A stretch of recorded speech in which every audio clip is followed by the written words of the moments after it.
Good morning and welcome to the Point.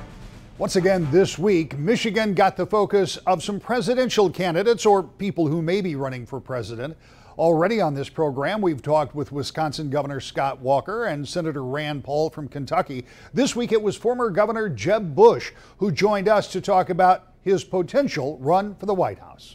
Governor, I want to talk about what most presidential elections have hinged on in most of my lifetime, and that's domestic economy. We have seen a lot of people that have gone back to work in the state of Michigan where we were hard hit by the recession. We're now back to the national average, and people are rightfully proud of the fact that we're coming back, but those jobs are not necessarily the same kind of jobs that we have. People aren't earning what they were. Housing growth is still sluggish. The Fed would like to see interest rates raised, but they're worried that people aren't making enough and that they aren't buying enough houses. The President of the United States has only so much he could do, but as you look at the economy, what should we be doing in this country that we aren't, if anything? Well, workforce participation is lower than it was in 1980. There are 5 million more people in poverty than since the recovery started. Household income is down for the first time in any recovery in modern times. So 60% of Americans think we're in a recession, and it's because they are. So this recovery has been tepid for sure.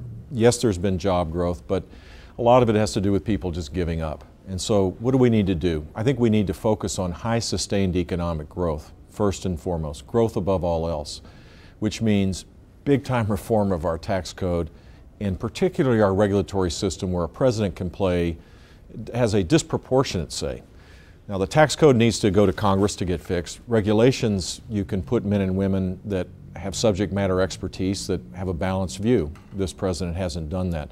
I think we need an economically driven immigration system, not one that's based on family petitioning, but one that's changed, that can be a catalyst for high growth.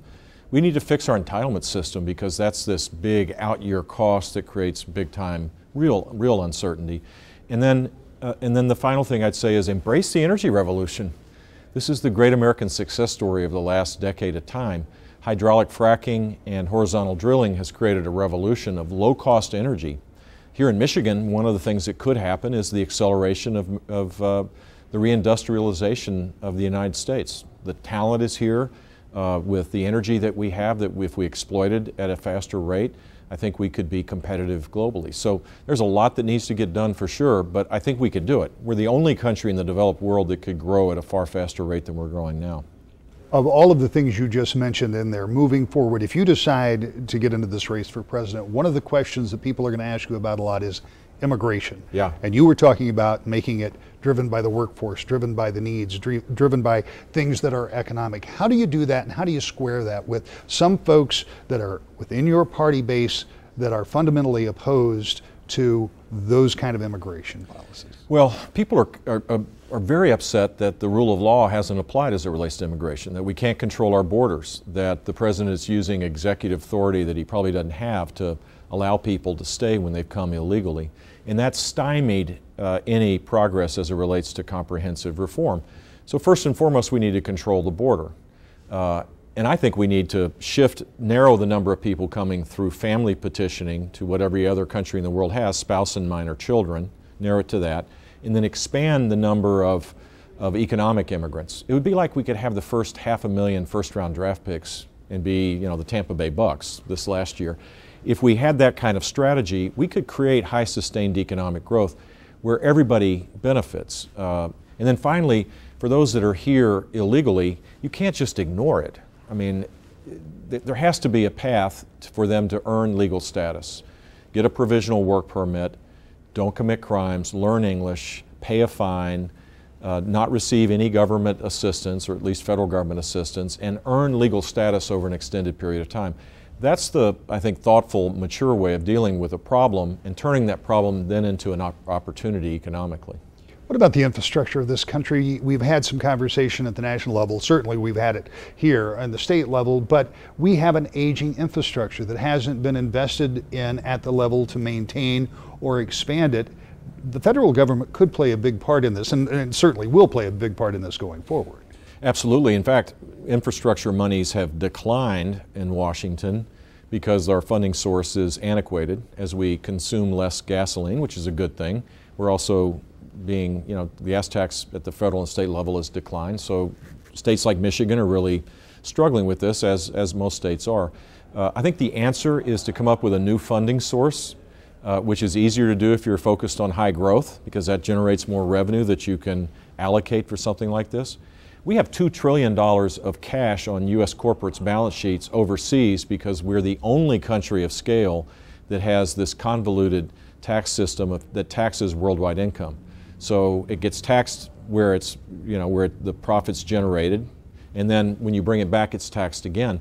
And we should find a way to change our tax code so that this money could be brought back, and it could be a catalyst for a public-private partnership that would generate hundreds of millions of dollars potentially of revenue to be able to build infrastructure projects of purpose. We just got to be a lot more creative than the old way of doing things.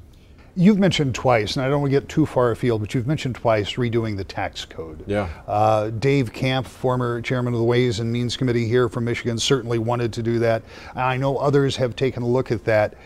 First of all, it does become, whether it should be or not, it becomes a partisan issue. But beyond that, the tax code is so big, it has grown so, at least for a guy like me who has to look at it, convoluted. How do you approach something that's big that almost takes on a life of its own because it has been fueled, bred by, and lives in that bureaucracy that is the IRS and the tax code and all of that?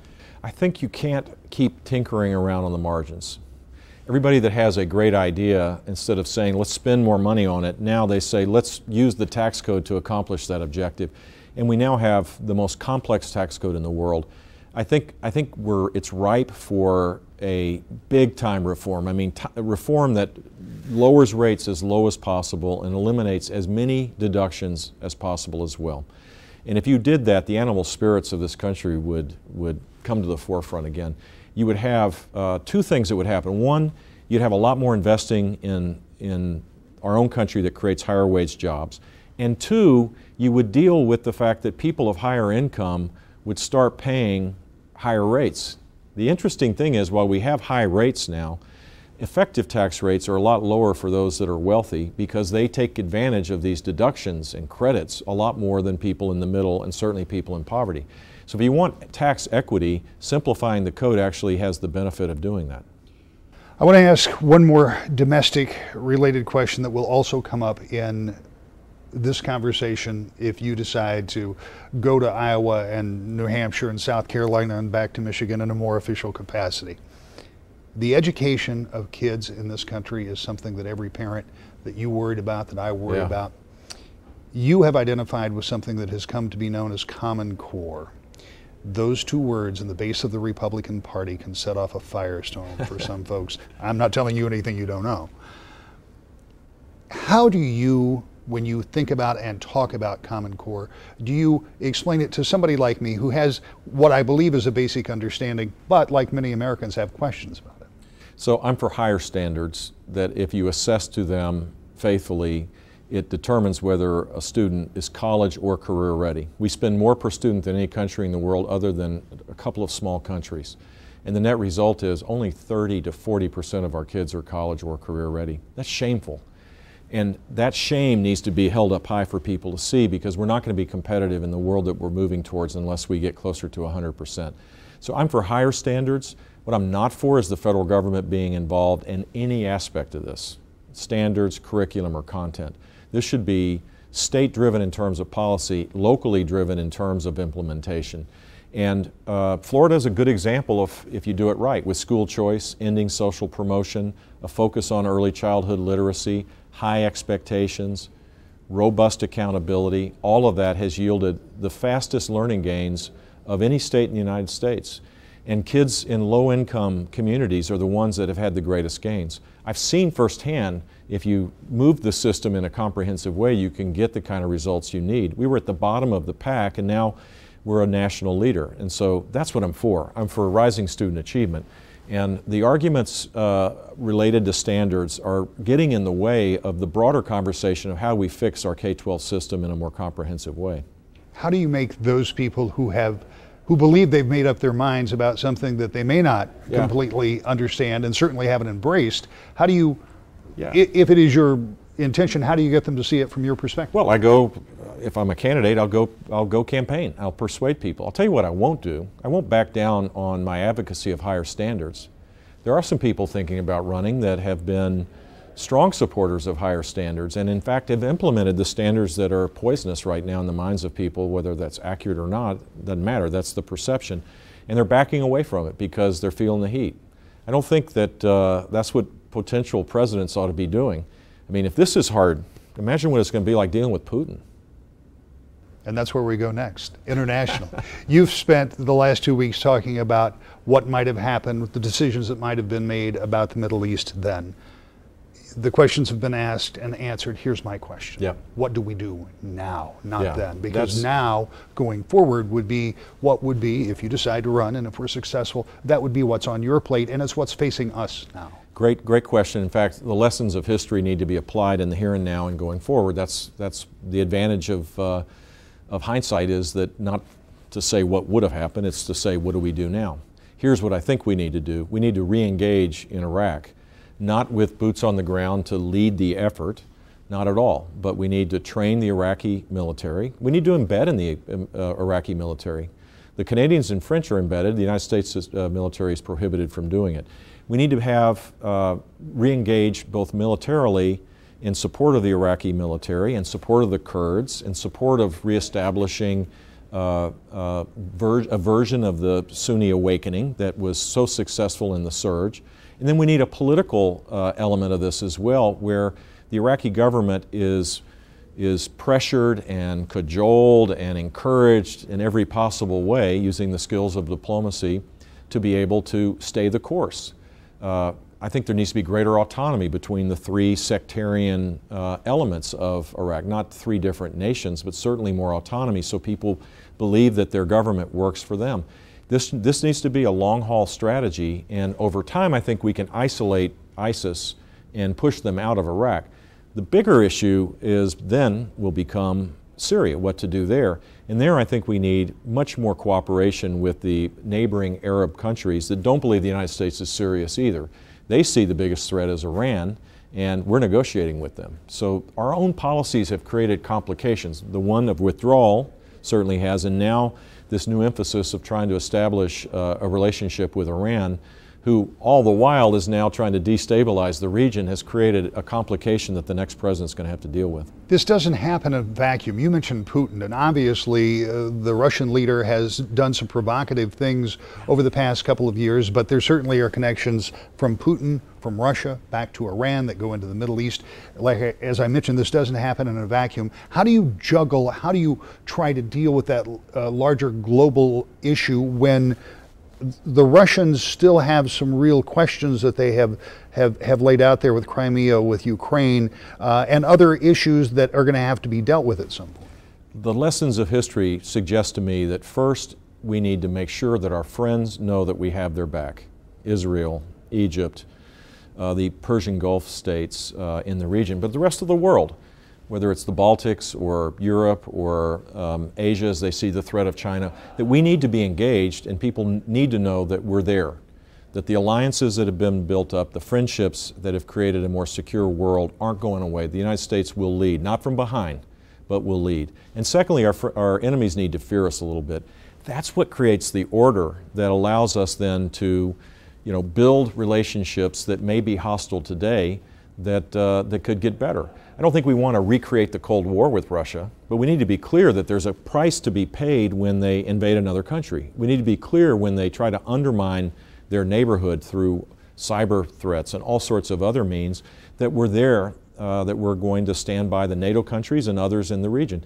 And if we do that, there'll be less likelihood that Putin and Russia will act. And all the while, I think we need to encourage Russia to move back towards the West. Because the benefits for the Russian people far exceed the path that they're on now. So with three of the top-tier Republicans already interviewed here on To The Point, that leaves us only a couple of dozen more to go. We'll continue to track both the Republicans and Democrats who are seeking the White House in decision 2016. And we're back with more To The Point in just a moment.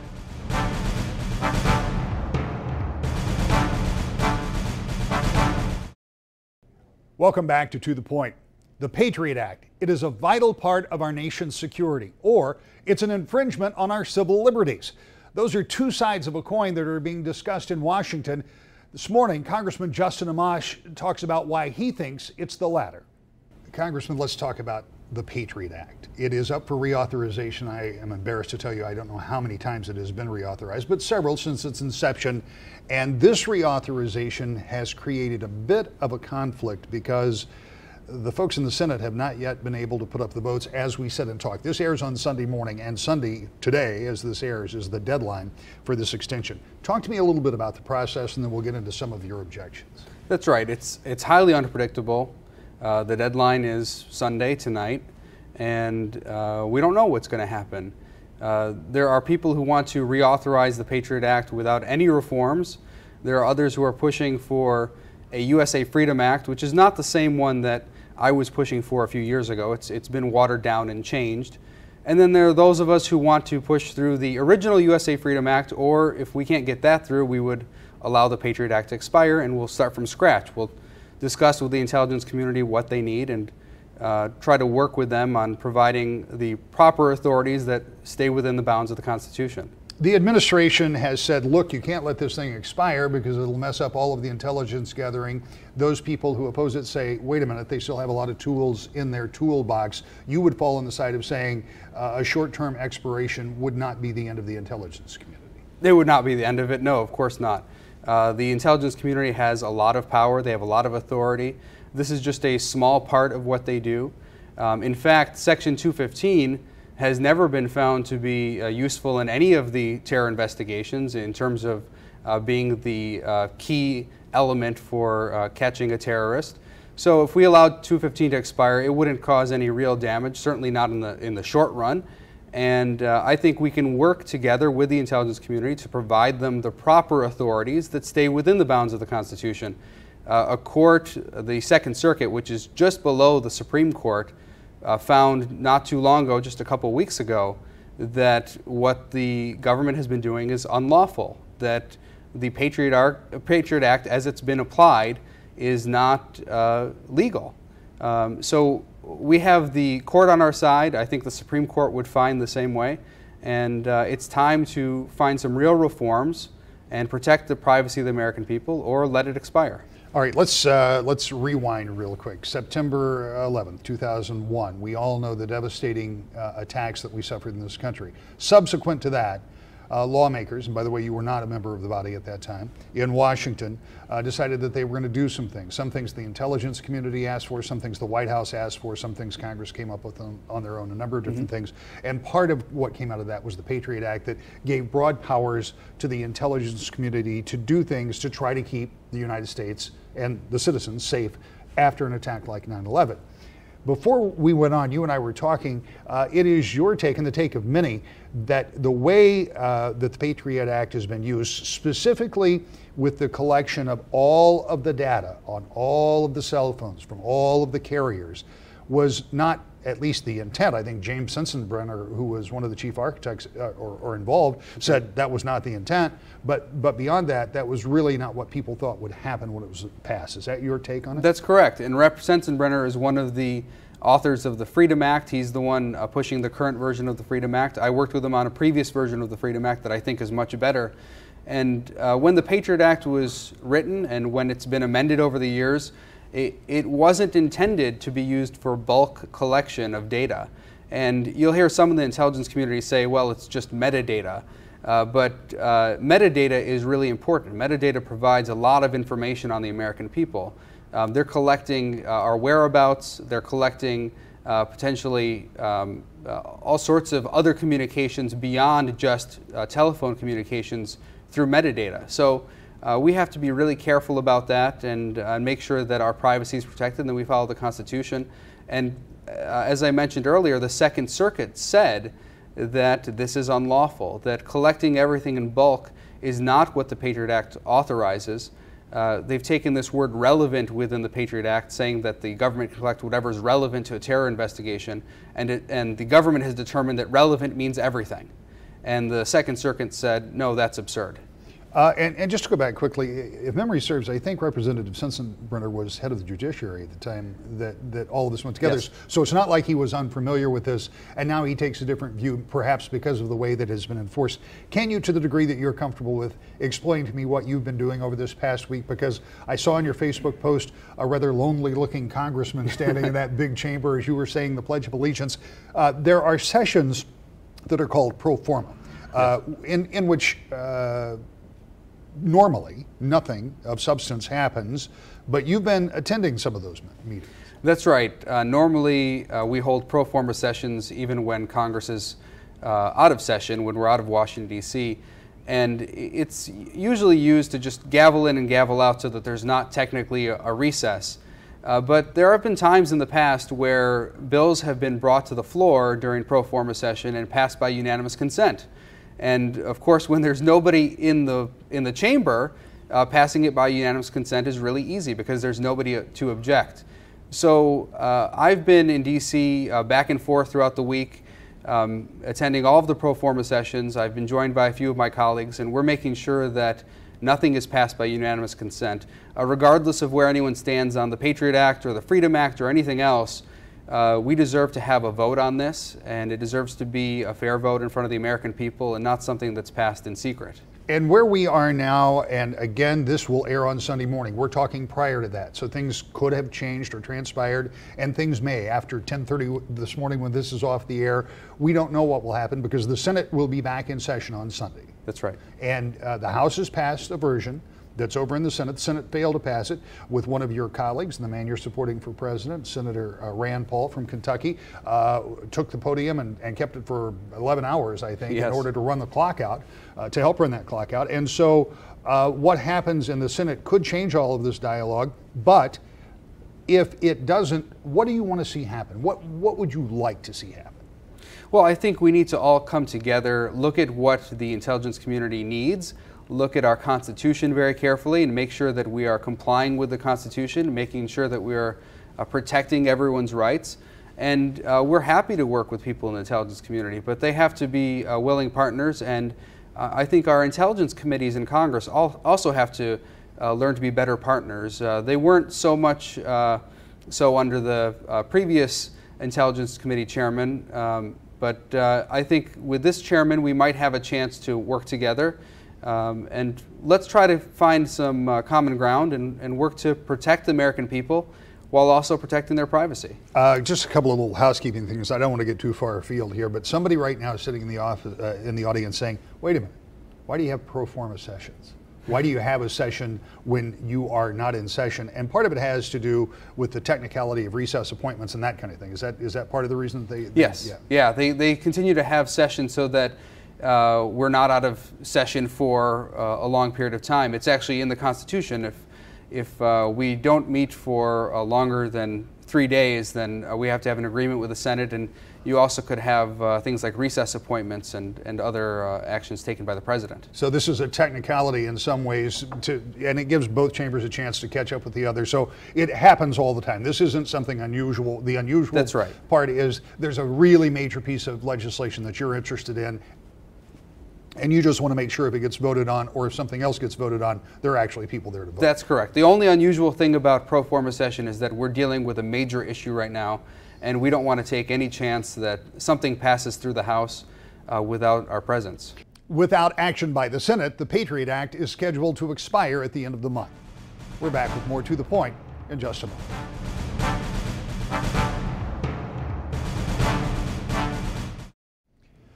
From presidential politics to what's going on in Washington, and of course there was that big Mackinac conference this week too. It has been a busy week, and next week proves to be the same.